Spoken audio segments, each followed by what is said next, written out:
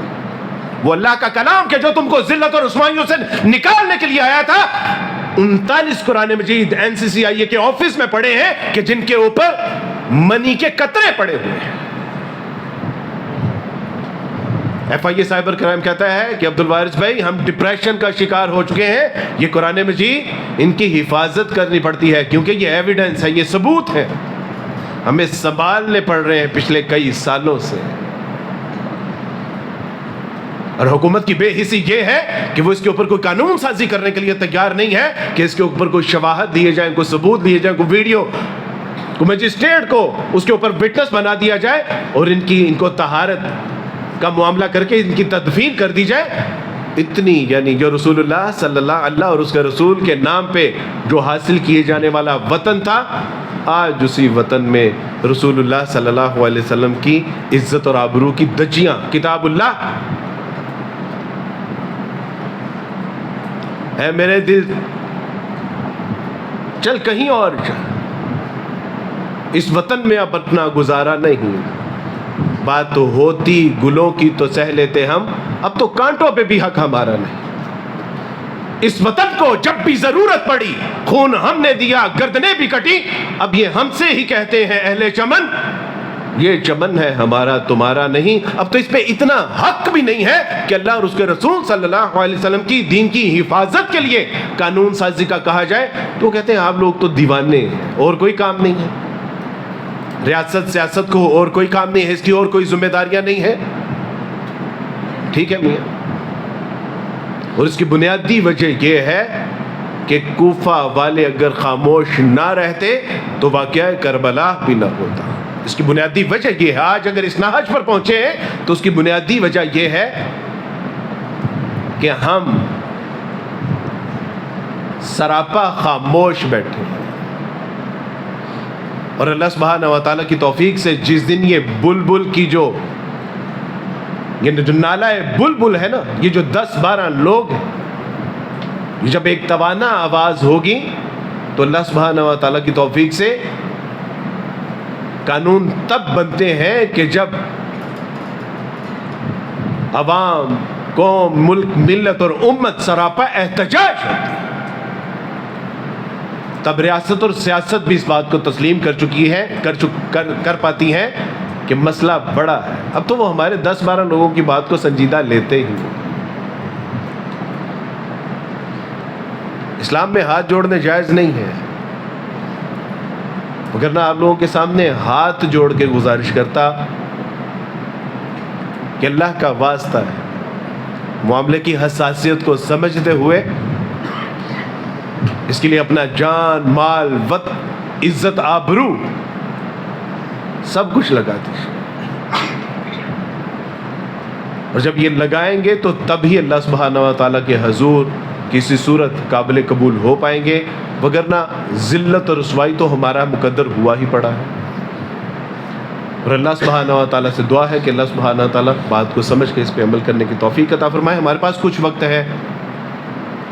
اس میں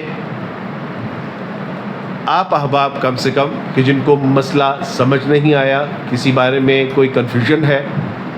انکلیئرٹی ہے، سمجھنا چاہتے ہیں، کچھ کرنا چاہتے ہیں،